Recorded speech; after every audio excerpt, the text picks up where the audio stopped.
Amém. Graças a Deus, meus irmãos. Amém. Coisa boa estar aqui no jardim. Alegria, satisfação. Um jardim maior, não é?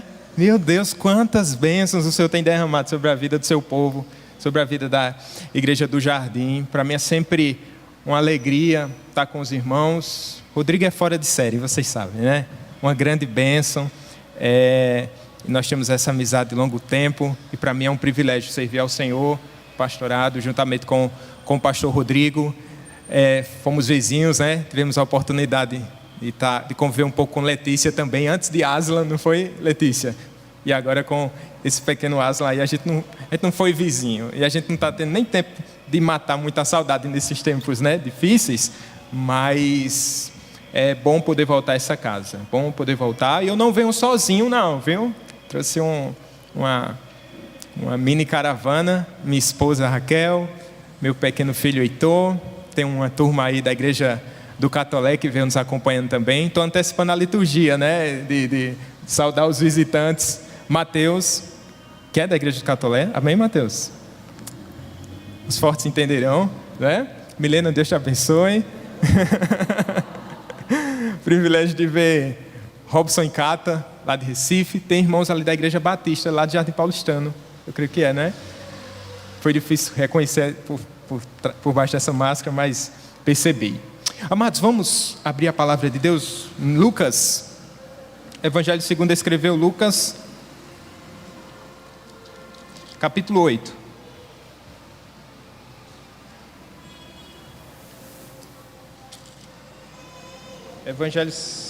Evangelho segundo Lucas, capítulo 8.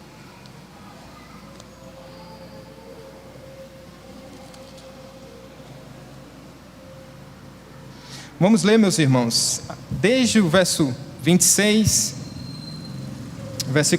ao versículo número 39.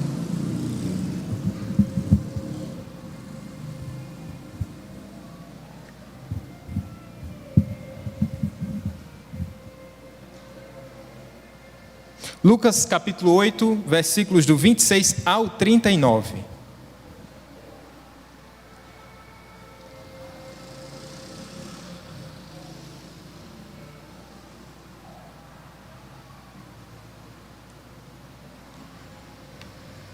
Amém, meus irmãos? Vamos ler esse texto sagrado, essa porção. Diz assim a palavra do Senhor: Então rumaram para a terra dos Gerazenos, fronteira da Galileia. Logo ao desembarcar, veio da cidade ao seu encontro um homem possesso de demônios, que havia muito, não se vestia, nem habitava em casa alguma, porém vivia nos sepulcros. E quando viu a Jesus, prostrou-se diante dele, e exclamando e dizendo em alta voz: Que tenho eu contigo, Jesus, Filho de Deus Altíssimo? Rogo-te que não me atormentes, porque Jesus ordenara ao espírito imundo que saísse do homem, pois muitas vezes se apoderara dele, e embora procurassem conservá-lo preso com cadeias e grilhões, tudo despedaçava e era impelido pelo demônio para o deserto. Perguntou-lhe Jesus: Qual o teu nome? Respondeu ele: Legião, porque tinha entrado nele muitos demônios. Rogavam-lhe que não os mandasse sair para o abismo. Ora, andava ali pastando no monte uma grande manada de porcos. Rogaram-lhe que lhe permitisse entrar naqueles porcos, e Jesus o permitiu. Tendo os demônios saído do homem, entraram nos porcos, e a manada precipitou-se despenhadeiro abaixo, para dentro do lago, se afogou. Os porqueiros, vendo o que acontecera, fugiram e foram anunciá-lo na cidade pelos campos. Então saiu o povo para ver o que se passara, e foram ter com Jesus. De fato, acharam o homem de quem saíram os demônios vestido, em perfeito juízo, assentado aos pés de Jesus, e ficaram dominados de terror. E algumas pessoas que tinham presenciado os fatos, contaram-lhes também como fora salvo o endemoniado. Todo o povo da circunvizinhança dos Gerazenos rogou-lhe que se retirasse deles, pois estavam possuídos de grande medo. E Jesus, tomando de novo o barco, voltou. O homem de quem tinham saído os demônios rogou-lhe que o deixasse estar com ele. Jesus, porém, os despediu, dizendo: Volta para casa e conta aos teus tudo o que Deus fez por ti. Então foi ele anunciando por toda a cidade todas as coisas que Jesus lhe tinha feito.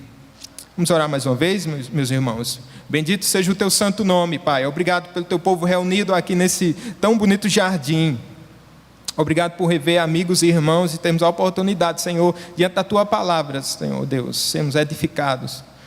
Que com poder e graça, meu Deus, essa palavra seja transmitida e que ela possa converter pecadores, possa santificar os teus filhos, que possa ser um momento de transformação para as nossas vidas nesse domingo à noite. Obrigado pelas igrejas no mundo inteiro, espalhadas, proclamando o Evangelho que salva, proclamando o nome do Cristo Jesus Todo-Poderoso. Ó Deus, nos usa e nos abençoe em nome de Jesus. Amém. Se você pudesse pedir alguma coisa a Deus, o que é que você pediria? Qualquer coisa está valendo. O que é aquele desejo mais rápido que vem ao seu coração? O que pedir a Deus diante de tantas possibilidades, de tantas coisas? Sabe lá Deus o que é que você anda pensando agora? Teve um homem que ele pediu algo a Deus. Ele orou ao Senhor. E esse homem disse assim: Senhor, dá-me a Escócia, senão eu morro.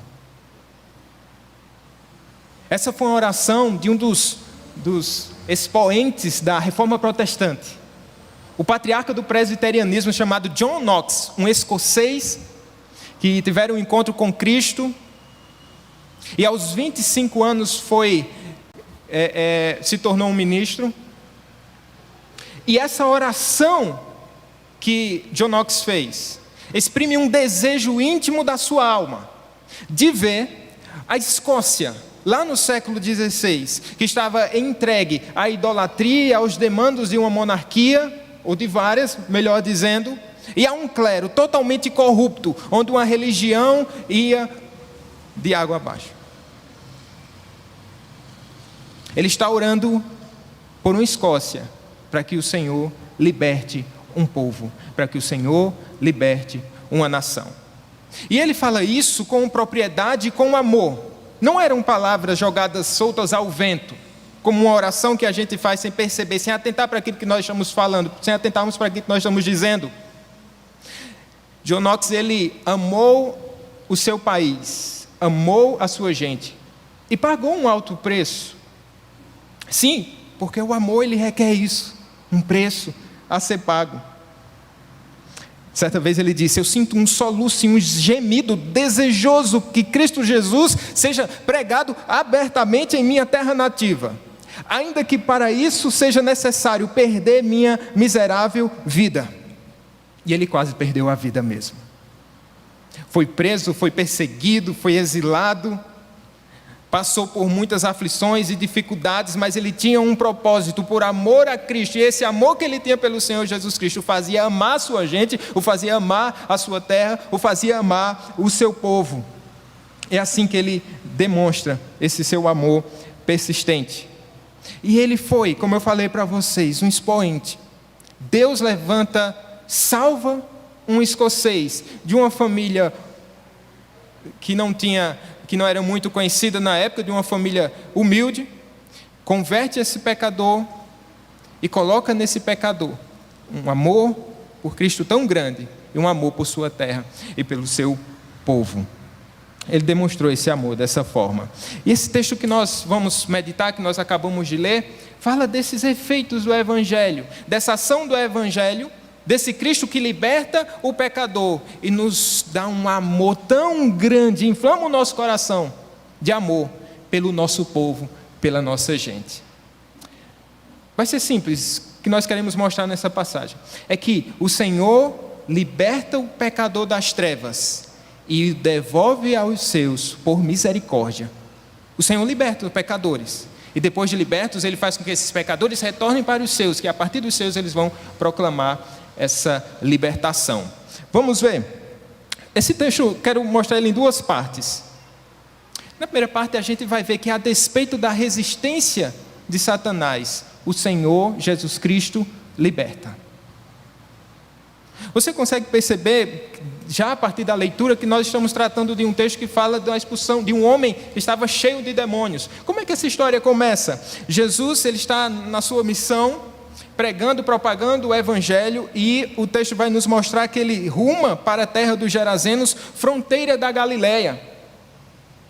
Depois de uma noite um tanto quanto conturbada, difícil para os discípulos, né? É a passagem que fala sobre Jesus acalmando uma tempestade.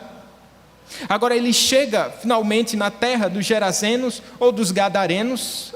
Os evangelistas eles vão mudar os termos, mas em linhas gerais trata-se de um lugar, Gerasa, que ficava na grande cidade de Gadara. Então um distrito ali. Jesus, quando ele chega, e a gente já vai perceber que algo ali é diferente. Ele chega nessa cidade, e essa cidade fazia parte de Decápolis, ou seja, um conjunto de 10 cidades gregas independentes. Ou seja, nós estamos aqui tratando com Jesus entre o povo gentil. Havia judeus naquela região, mas assim, a população majoritária ali naquele lugar é composta por pessoas, por gentios. Jesus chega ali, e aquele local era um tanto quanto tenebroso. Veja, ele chega nessa cidade, e aquele era um lugar bem esquisito, uma região de cavernas, usada para túmulos. Você já chega numa cidade, já se depara com uma paisagem essa paisagem que Jesus se depara. Mas não era somente esse lugar um tanto quanto esquisito. Dentre essas cavernas que eram usadas como túmulos, eis que vem um homem cheio de demônios, uma legião, como ele vai dizer, ou seja, milhares de demônios. Não é na cidade toda, é somente em um homem, esse endemoniado, uma legião. Engraçado, interessante que outros evangelhos vão tratar, especialmente Mateus vai falar sobre 2 endemoniados nesse mesmo episódio. Certamente esse aqui traz um maior destaque. Lucas vem ressaltar especialmente um único endemoniado. E essa é uma das imagens mais grotescas e tristes que a gente vai ver do poder das trevas agindo em um homem. Ele é descrito, esse endemoniado, como alguém que tem uma força sobre-humana, como se fosse uma fera indomável, alguém que feria o seu corpo, andava sem roupas, e ele tinha 2 lugares preferidos: ou ele ficava nas cavernas, entre os túmulos, ou ele era levado ao deserto. Ou seja, era um pobre homem, cheio de demônios, que perambulava por Gadara. Esse era um retrato mais triste, mais horrendo de um homem sob domínio de Satanás. Você já conheceu alguém assim? Você já conheceu uma pessoa mais ou menos com essas descrições que eu acabei de falar, que o texto nos fala? Eu conheci um homem há alguns anos atrás, e literalmente esse homem, resguardado algumas diferenças, era um homem que vivia cheio de demônios e caminhava pela cidade. Ele só era visto às noites. Alguém que andava conversando sozinho. E eu tive a oportunidade de ir na casa dessa pessoa, e ele não morava dentro de casa porque ele era muito forte, sob o domínio de Satanás. Ele quebrava as correntes, quebrava as cadeias, e quando entrava dentro da sua casa ele acabava destruindo tudo. Então tinha um quartinho lá no fundo da casa do seu pai, sem porta, sem nada que pudesse ser quebrado, incendiado. E lá, quando ele voltava das noites, perambulando pela cidade, ele voltava para aquele quartinho. Interessante que na época eu tinha que visitar às vezes a casa do pai dele, e tinha uma cisterna lá no quintal, e de vez em quando lá numa cidade onde eu morei um tempo atrás, Fagundes, né? Eu teria que falar de Fagundes, sabe? Os irmãos do Catolé sabem bem disso. E aí de vez em quando eu ia pegar água nessa casa, e sabe onde ficava a cisterna? Vizinha ao quarto desse homem. Mas era algo terrível, uma imagem tenebrosa. Eis aqui o homem com imagem tenebrosa, um aspecto horrível, sob o domínio das trevas. Jesus se depara com ele, e essa é a recepção dos demônios a Cristo Jesus. E olha o que acontece: quando viu Jesus, o que é que ele fez? Ele se prostrou diante dele. Ele exclama, dizendo em alta voz: "O que é que eu tenho contigo, Jesus, Filho do Deus Altíssimo?" Essa expressão Deus Altíssimo é especialmente usada pelos gentios. "O que é que eu tenho contigo, ó Deus Altíssimo?" E ele roga ao Senhor: "Rogo-te que não me atormentes." porque Jesus ordenara ao espírito imundo que saísse do homem, pois muitas vezes se apoderara dele. Aqui nós vemos os demônios que estavam acostumados a atormentar os homens que viviam naquela região, naquela cidade, não só naquela cidade, mas nas cidades que tinham um número maior de judeus. Jesus também expelia demônios ali. Eles acostumados a atormentarem os homens, fazer morada nos homens, agora eles se deparam com alguém que tem domínio sobre eles. E eles ficam aterrados. Temos nós contigo, Jesus, Filho do Deus Altíssimo. E nesse texto Jesus ele demonstra o seu poder, a sua autoridade. E se a gente fizer um paralelo com os outros evangelhos, a gente vai perceber, especialmente Marcos e Lucas, eles colocam essa passagem juntamente com outras passagens, todas elas mostrando o poder e a divindade de Cristo. Primeiro ele acalma a tempestade, isso mostra que Jesus tem poder sobre a natureza. Ele expele demônios e aqui mostra que Jesus tem poder sobre as trevas. Depois a cura, há uma cura da mulher que tem um fluxo de sangue, e aqui mostra que Jesus tem poder sobre as enfermidades. E finalmente a ressurreição da filha de Jairo, que mostra que Jesus tem poder sobre a morte. Então é colocada essa passagem aqui e mostra a dimensão do poder e da glória de Deus. E os demônios sabem disso, reconhecem, tem mais reverência pelo Senhor Jesus Cristo, até mesmo mais do que os homens. E a gente vai ver isso no decorrer dessa meditação. Jesus demonstra a sua autoridade, o seu poder. Os demônios sabem disso e por isso eles pedem: não nos mande para o abismo. Eles sabem que Jesus tem a chave do abismo. Eles sabem que Jesus tem o poder de exterminar o domínio e o império das trevas. Eles estão ali diante daquele que é o próprio Deus. Nos mande para o abismo. Não nos mande para o abismo. Marcos vai dizer que eles pedem para que ele não seja enviado para fora do país.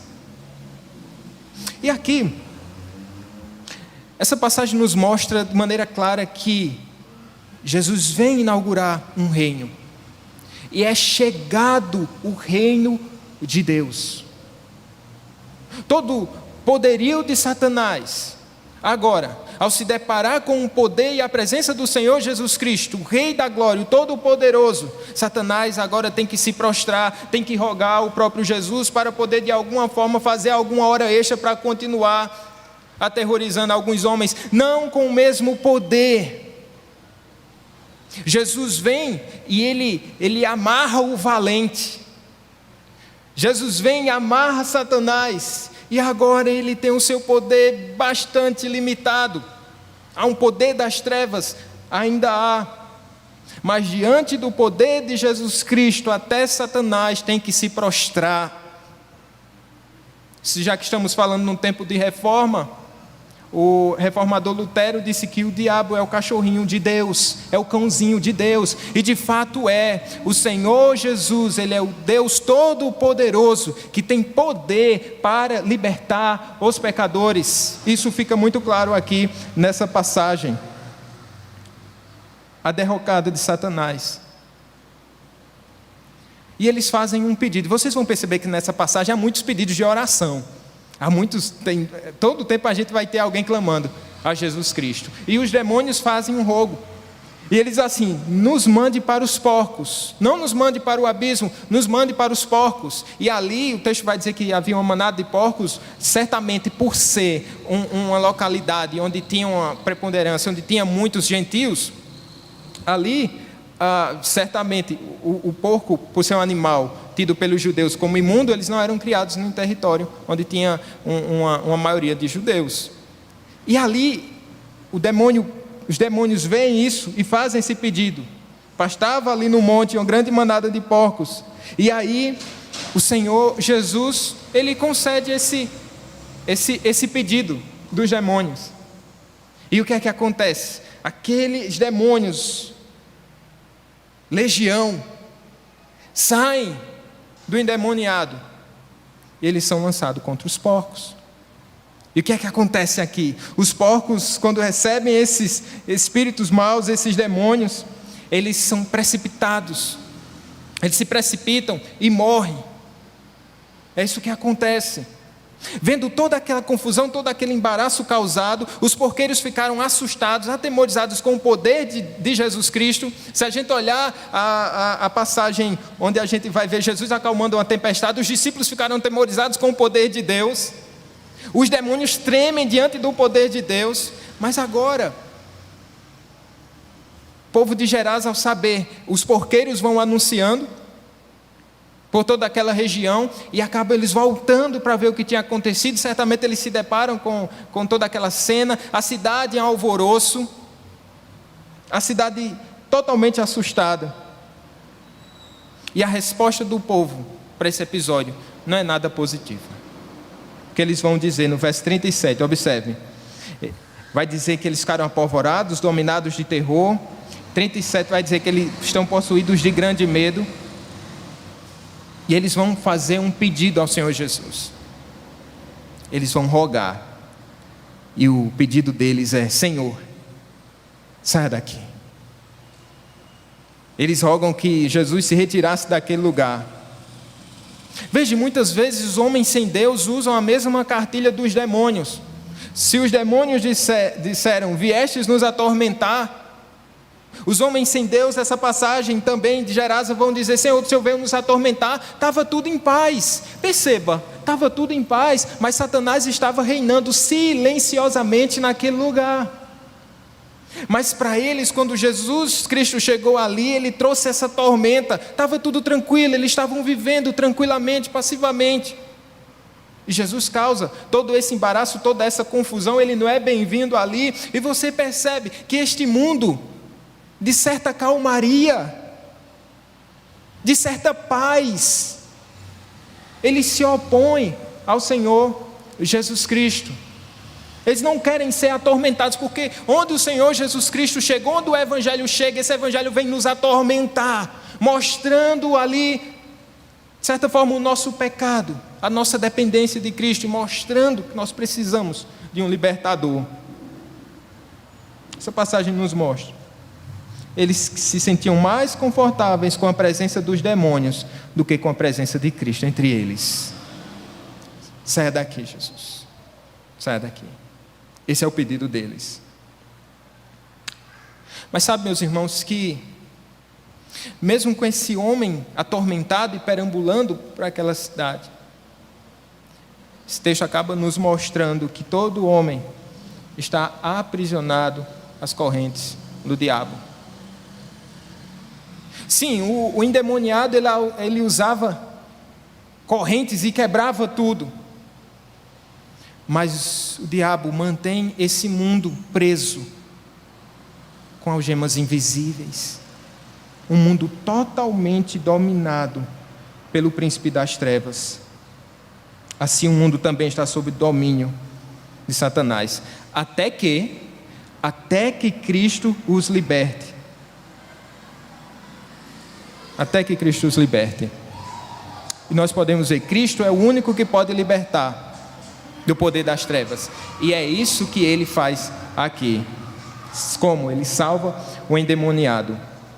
Está uma confusão generalizada. E se você ler essa passagem de maneira apressada, você não vai perceber o que é que está acontecendo aqui. Fala-se daquele episódio, fala-se das pessoas, fala-se dos porqueiros que foram anunciar, pessoas resistindo ao Senhor Jesus Cristo. E no meio dessa confusão a gente vai ver um lindo detalhe. Olha o que diz o verso 35. Acharam o homem de quem saíram os demônios como? Vestido em perfeito juízo, assentado aos pés de Jesus. Veja que retrato lindo. O cenário tenebroso de Gerasa começa a mudar. A paisagem sombria de Gadara começa a ser alterada, como um jardim que começa a brotar, como flores que começam a brotar em terra seca. Assim, Lucas nos mostra que tinha um homem que agora não é mais um endemoniado, mas ele vai taxá-lo, dizer que ele era um ex-endemoniado. Saíram os demônios, ou seja, Satanás perde o domínio sobre aquela vida. causa da libertação do Senhor Jesus Cristo. E como é que ele está? Ele aparece no cenário, ele está vestido, lembra que ele andava sem roupa, desnudo, aquela maior confusão? Agora ele está vestido em perfeito juízo. Fico pensando, imaginando talvez na surpresa que os pais ou os parentes desse endemoniado sentiram. Porque diz que ele certamente tinha casa, mas não ia para casa. E de repente chega um homem, agora transformado pelo Senhor Jesus Cristo, agora em seu estado de juízo perfeito, agora que toma certamente um banho, veste uma roupa adequada, um outro homem, e ele é devolvido à sua casa. E veja, meus irmãos, como o Evangelho devolve pessoas para o seu lar, para os seus lares. Talvez você está aqui e você foi devolvido ao seu lar depois que Jesus Cristo te encontrou. Quem diria que você estaria num domingo à noite cultuando ao Deus eterno? Quem diria que você pudesse estar em família, adorando e cultuando ao Senhor nessa noite? Quantos e quantos e quantos foram transformados pelo Evangelho e retornaram ao seu lar, não mais como pessoas escravizadas pelo pecado, tomadas por demônios, subjugadas por Satanás, mas agora libertos pelo sangue do Salvador Jesus Cristo. Ele agora está de volta ao seu lar. Mas acontece que a ida dele para casa é muito rápida. Talvez não deu nem tempo dele falar um pouco da sua conversão para os seus. Talvez assustados, temerosos, boquiabertos, os seus parentes olharam tudo aquilo. O que é que está acontecendo? O que é que está acontecendo? Ele pega aquelas peças de roupa, toma um banho, se veste e sai logo de casa. O que foi que aconteceu com ele? Não tivemos nem tempo de conversar. Ele volta, porque o coração dele está muito acelerado, porque ele está muito apressado. E ele volta de imediato. E Lucas vai nos dizer que ele estava assentado aos pés de Jesus.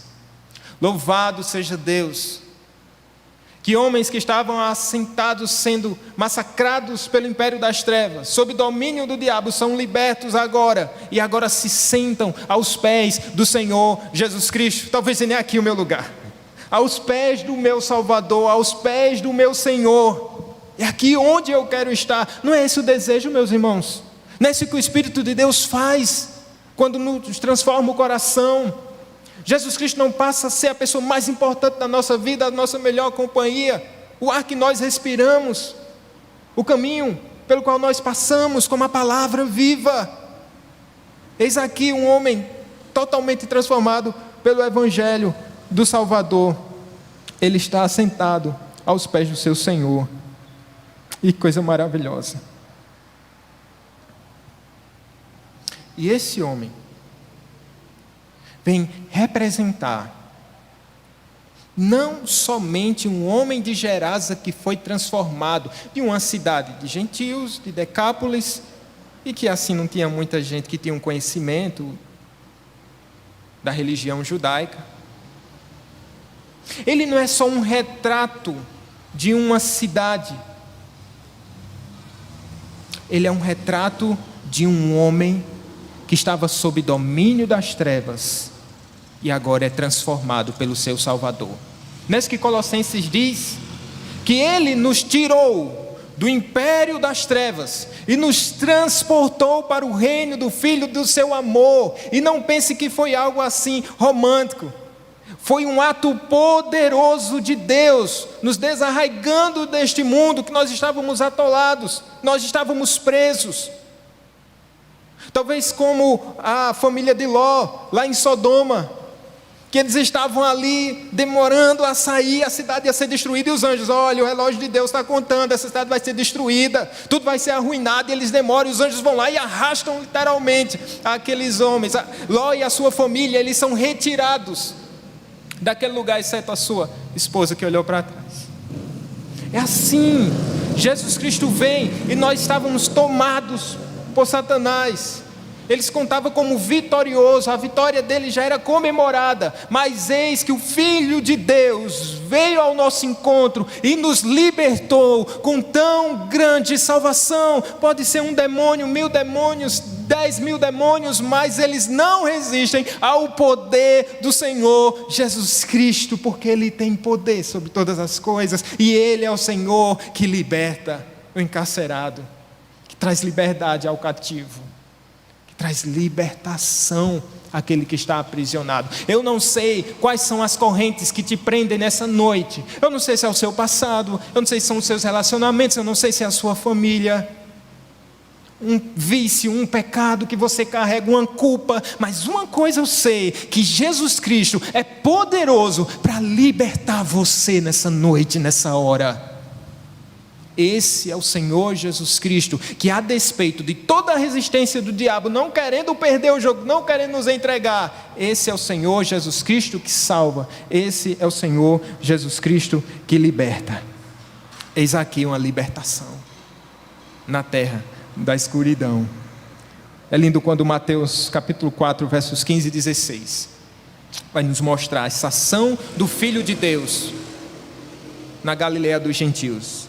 Ele vai dizer assim: terra de Zebulon, terra de Naftali, caminho do mar além do Jordão,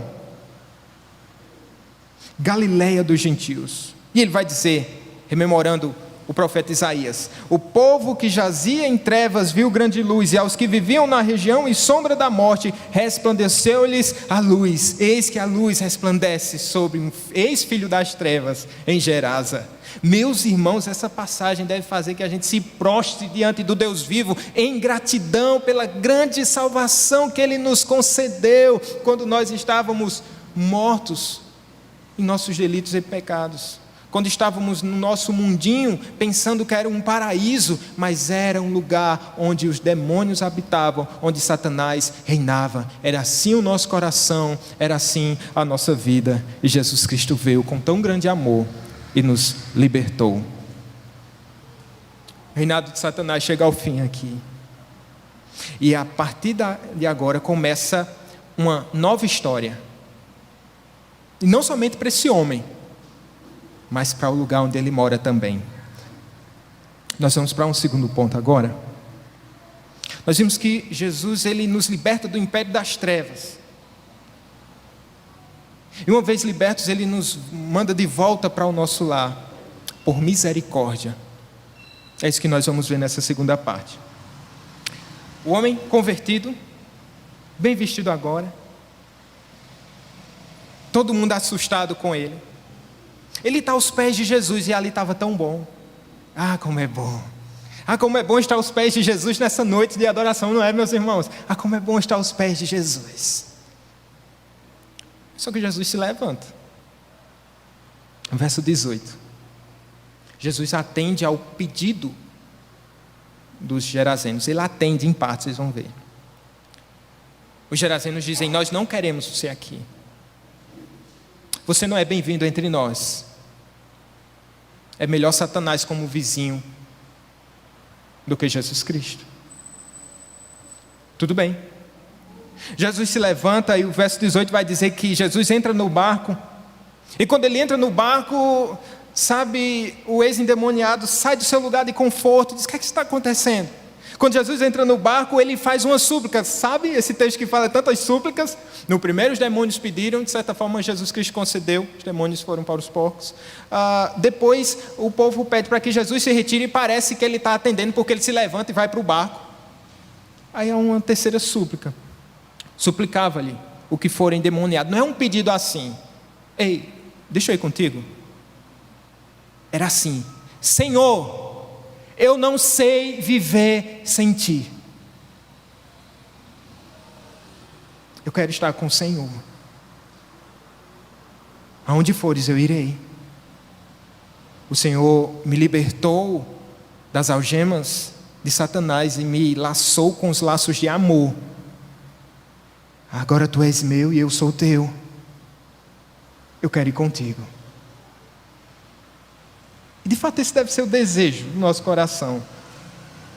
Primeiro pedido e o desejo que deve perdurar por toda a vida no coração de um salvo: eu quero estar com o Senhor Jesus Cristo. Eu quero perguntar a você, você está disposto? Você está disposto a seguir a Jesus Cristo? Assim como esse homem? Ele não leva em conta absolutamente nada, mas ele tem um desejo de estar com o Senhor Jesus Cristo. O que é que te prende? Esse homem quer ir com Cristo.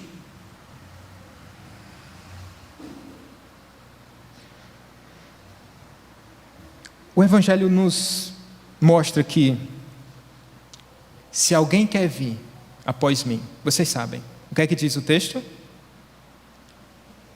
Negue-se a si mesmo. Tome a sua cruz e siga-me. Você quer seguir a Cristo? Negue-se a si mesmo. Tome a sua cruz e siga-me. Não estou perguntando se você quer fazer parte desse jardim tão bonito. De certa maneira, isso vai demonstrar como resposta a sua fé. Estou perguntando se você está disposto a negar a sua própria vida por amor a Cristo. E negando a sua própria vida, você faz parte desse jardim do povo de Deus. Essa é a resposta. Tudo tão lindo, tudo tão emocionante, você ficou torcendo aí, né? Ah, Jesus, bora, arruma uma vaga aí nesse barco, é só mais um. Ah, tem tanta coisa para desbravar, há um ministério tão bonito pela frente. Vai, Jesus, só uma vaga, vai. Não. É isso que Jesus está dizendo. Ele dá uma resposta breve e diz somente isso. O texto vai dizer que Jesus não permitiu que ele seguisse viagem com Cristo. Como é? Jesus atende ao pedido dos demônios e nega um pedido de um crente. Mas ele vai explicar o motivo dessa negativa. Olha o que diz o verso 19. Ele dá uma ordem. Você não vem comigo. Vai para a tua casa, para os teus. O verso 19 está em Marcos aqui. Certo? Na versão de Lucas é um outro versículo. Vai para a tua casa, para os teus, anuncia-lhes tudo o que o Senhor te fez e como teve compaixão de ti. Está dizendo, você não vai comigo, mas você vai voltar para a sua casa. Já percebeu, meus irmãos, que muitas vezes nós minimizamos esse chamado caseiro e negligenciamos o chamado para voltar para casa? E aqui Jesus Cristo vem nos trazer uma lição, que a nossa casa é o nosso primeiro chamado, a nossa casa é o nosso primeiro jardim, a nossa casa é o nosso primeiro lugar onde nós vamos avançar com o Evangelho, é a nossa casa. Sabe, há um tempo atrás, alguns anos atrás, as igrejas faziam bem mais do que hoje, há uma coisa chamada conferência missionária. Vocês lembram da conferência missionária? Era um mês, geralmente 4 domingos no ano, e aí se enfeitavam as igrejas. Não sei se o João Monod pegou essa época. Se enfeitavam as igrejas cheias de bandeiras e tinha uma cerimônia que iniciava. Aí tinha um pregador que geralmente era alguém que fazia missões, atuava numa missão transcultural entre indígenas, entre outros povos. Aí quando ele chegava, ele saudava a igreja com aquelas palavras assim que a gente não entendia. Aí ficava todo mundo, meu Deus, de onde esse homem veio? Aí depois ele ensinava uma certa coreografia. Meus irmãos, eu vou ser sincero para vocês, aqueles eram dias difíceis para mim. Porque eu voltava para casa e todas as vezes que eu chegava na igreja e que eu olhava aquelas bandeiras, eu dizia, Senhor, para onde eu irei? Para onde o Senhor vai me mandar? Para onde o Senhor vai me enviar? Sabe? E às vezes nós temos uma certa confusão.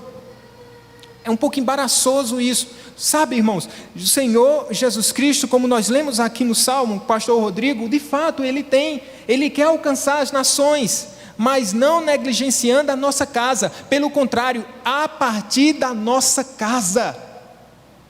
Ide, portanto, e pregai o Evangelho a toda criatura. E nós entendíamos que esse ide é deixar tudo aqui e comprar uma passagem para fora, e começarmos lá um trabalho missionário itinerante, ou nos aliarmos a uma agência de missões. Tínhamos essa visão, mas o grande mandamento do Senhor vai nos dizer que enquanto você estiver indo, você vai andando e pregando. Vai andando e pregando o Evangelho. Talvez nessa noite você tenha um desejo de se engajar numa obra missionária, talvez até transcultural. Eu não sei o que vai acontecer daqui a alguns anos, talvez você esteja se preparando para isso, mas ora, meu irmão, não se esqueça que a sua missão já começou. Jesus está dizendo para esse homem: volta para os teus e conta tudo o que te aconteceu e como Deus teve misericórdia de ti. E esse é um sinal de misericórdia de Deus.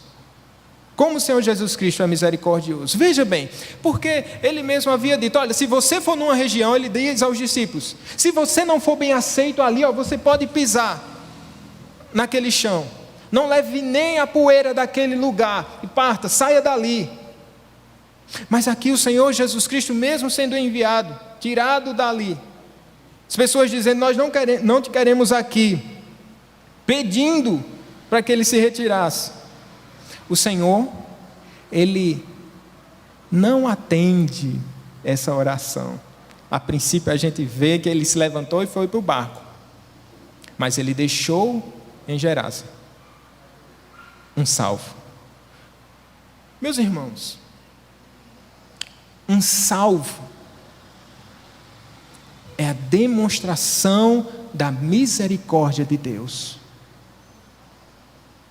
Nós pensamos, quando o Senhor Jesus nos alcança, é um sinal de misericórdia conosco. Ele teve misericórdia de mim, mas a partir do momento que eu saio e volto para minha casa, isso implica dizer que o Senhor Jesus teve misericórdia dos nossos, nos enviando ali como proclamadores do Evangelho, como arautos do reino de Deus. É um sinal de misericórdia. Se o Senhor Jesus te libertou e você volta para a sua casa, você volta como uma testemunha viva do Evangelho do Senhor Jesus Cristo. Os salvos são um sinal de misericórdia de Deus. Se Deus tem um povo em Campina Grande, é sinal que Ele teve misericórdia da nossa cidade. Se o Senhor Deus tem uma igreja no Brasil, é sinal de que Ele teve misericórdia da nossa nação. Se na nossa família há alguém salvo, você, é sinal de que Deus tem sido misericordioso para contigo e para com os teus, meu irmão. Veja como isso é singular, como isso é importante. Veja, o Evangelho não minimiza o valor da família, mas ele potencializa, ele dá o real, o verdadeiro valor, quando ela é recebida e tem a oportunidade de ouvir o Evangelho. E se for da sua vontade ser transformada pelo Evangelho.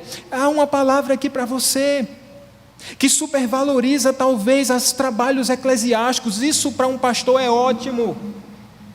É bom ver o engajamento de uma igreja. Você que supervaloriza os amigos da igreja, mas que está tão ausente na sua casa, há sempre uma cadeira vazia lá, porque você não volta para os seus. Jesus não te libertou para que você fosse embora, para que você mudasse as suas amizades, no sentido de desvalorizar, no aspecto de evangelismo, os seus, mas para voltar. Escute o que o Senhor Jesus diz a esse ex-endemoniado que está de malas prontas: volte para casa e anuncie entre os seus. Você quer um estímulo maior do que esse para voltar para casa? Há desafios, de fato, quando a gente pensa nisso, voltar para casa. Às vezes nós pensamos assim: eu vou convidar pessoas, os meus parentes, para vir na igreja, ou eu vou chamar o pastor Rodrigo para evangelizar, é melhor. Sabe o que a gente faz muitas vezes, irmãos? A gente está terceirizando aquilo que o Senhor Deus nos deu como obrigação, como uma ordem: volte para os seus, anuncie o Evangelho. na sua casa. Anuncie o Evangelho. No Muro da Reforma, lá em Genebra, tem John Knox e mais 3 expoentes da Reforma. E tem uma frasezinha lá, que remete a John Knox. Diz assim: um homem com Deus está sempre em maioria. Um homem com Deus está sempre em maioria. Às vezes, eu quero trazer essa palavra de encorajamento para você, que como eu, quando fui convertido pelo Senhor Jesus Cristo, não tinha mais nenhuma testemunha na minha casa. E quão desafiador é trazer um novo mundo para um mundo que está arruinado pelo pecado. Mas você com Cristo, com o Evangelho, é maioria. Jesus está aqui dizendo para esse homem: volte para casa. Ele podia objetar dizendo: Senhor, mas vê aí, o Senhor está com vários discípulos, dá uma forcinha aí, deixa os 2 aqui, vai. Essa missão vai ser melhor. Eles são mais experientes, eles têm uma vivência maior, etc. Já te acompanham há algum tempo. Mas não, Jesus Cristo não se importa com isso. Mas dá essa ordem: seja minha testemunha aqui nesse lugar. Seja testemunha. Os estratégias.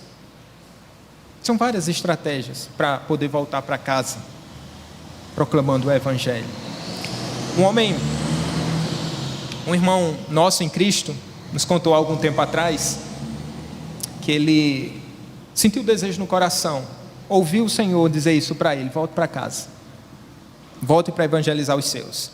E ele já tinha um pai idoso, ele já casado e o pai já na velhice.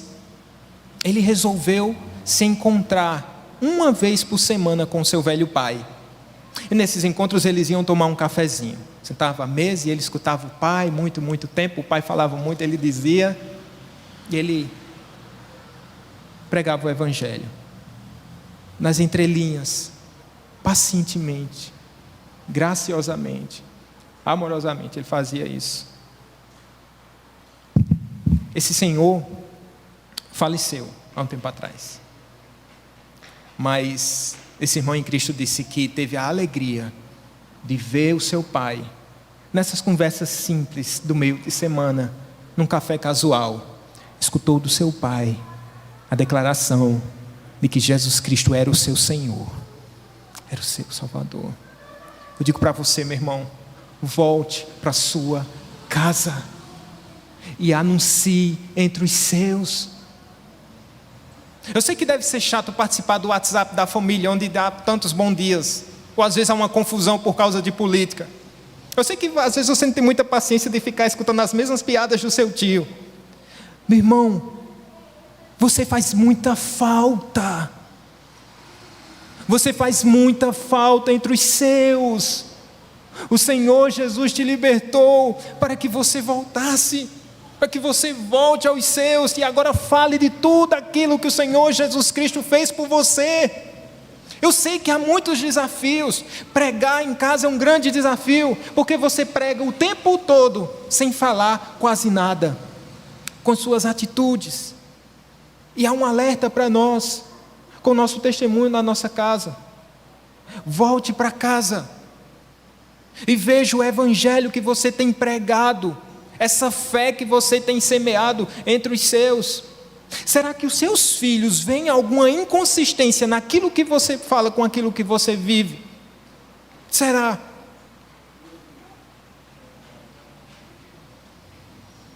Será, filho, que você tem escutado tanto aqui do Evangelho, mas se mostra como um filho altamente insubmisso? Será? Volte para casa e pregue entre os seus e anuncie tudo aquilo que Jesus tem feito por você. Eles precisam de você. Talvez para voltar para casa você precise perdoar alguém.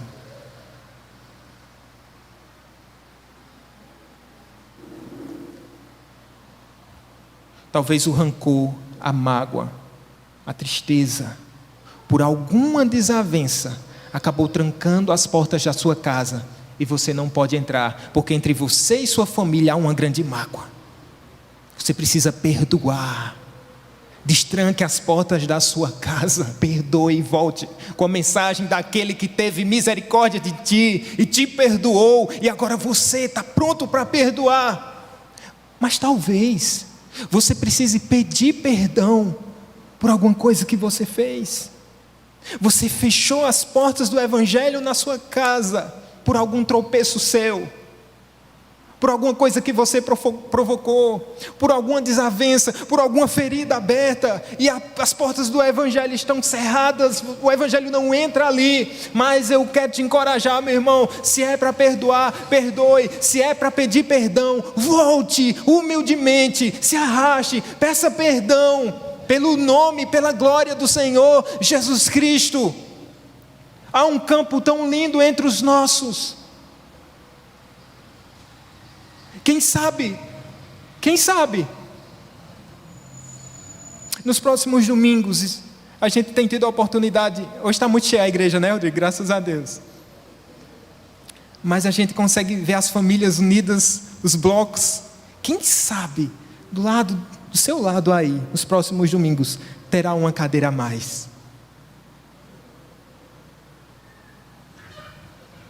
De alguém amado por você. E que Cristo tem um propósito de salvá-lo. Volte para casa. Volte para os seus. Volte para os seus.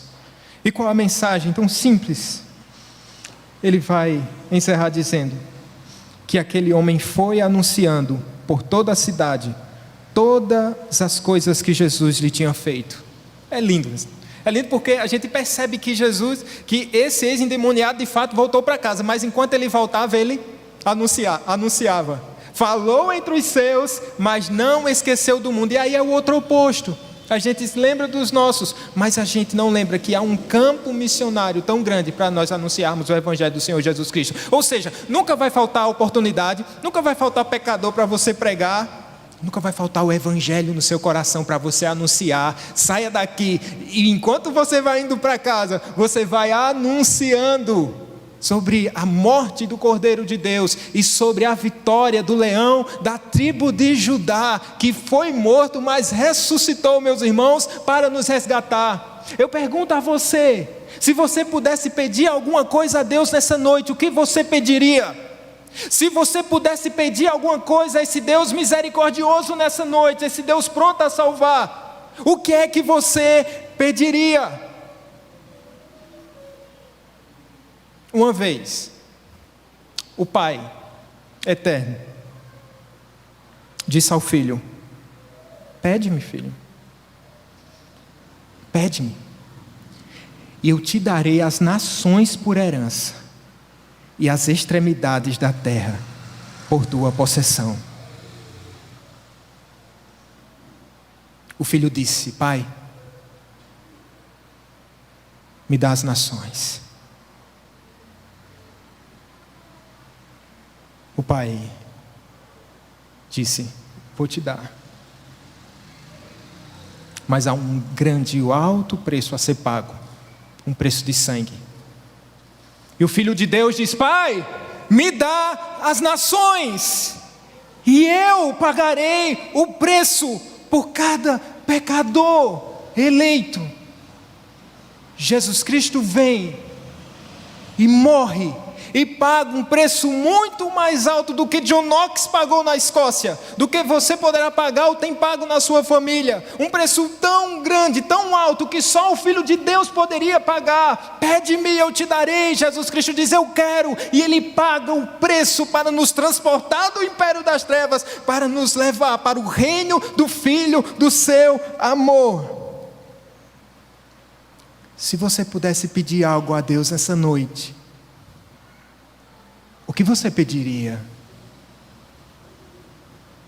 Eu pediria assim: Senhor, dá-me a minha família, faz com que eu seja um instrumento para propagar o Evangelho entre os meus.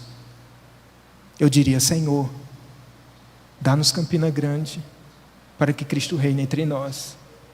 Eu diria: Senhor, dá-nos o Brasil, para que o Senhor seja o rei dessa nação. O que você pediria? Você pode pedir.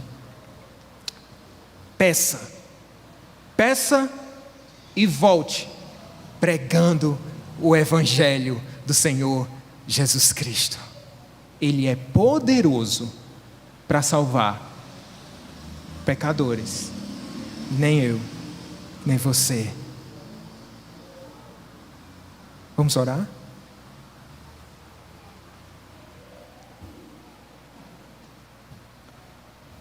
Gracioso Tu és, Senhor. Nós estávamos presos sob algemas invisíveis. Éramos escravos do diabo, aprisionados no mundo das trevas. Andávamos bem vestidos, tinha nossa própria vida, mas estávamos mortos e nem sabíamos.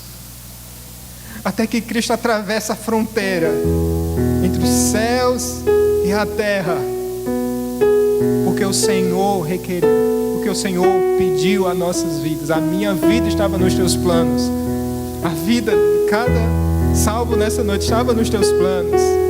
O Senhor nos encontrou quando a estrada era só escuridão, vazio, quando a nossa alma estava arruinada. O Senhor rompeu as trevas da nossa perdição e nos resgatou das mãos do diabo. Hoje somos Teus, o Senhor é nosso e queremos, ó Pai, queremos ser arautos neste mundo, queremos ser testemunhas do Deus vivo, a partir da nossa casa, mas que a nossa casa seja pequena demais e que anunciemos entre os nossos. O Senhor abençoe-nos. Abençoe a igreja do Jardim, para que cadeiras sejam acrescentadas, não pelo valor das cadeiras, mas pelo valor das almas. Salva, ó Deus. O Senhor é poderoso para salvar. Bendito seja o Teu nome. Que mesmo com toda a nossa resistência, nós não queríamos nada contigo, o Senhor usou de misericórdia e bondade. As portas da salvação estão abertas. E que pecadores entrem por ela. E que perdidos se encontrem. E que filhos das trevas encontrem a luz, que é o Senhor Jesus Cristo. Para a Tua glória e no Teu nome. Amém.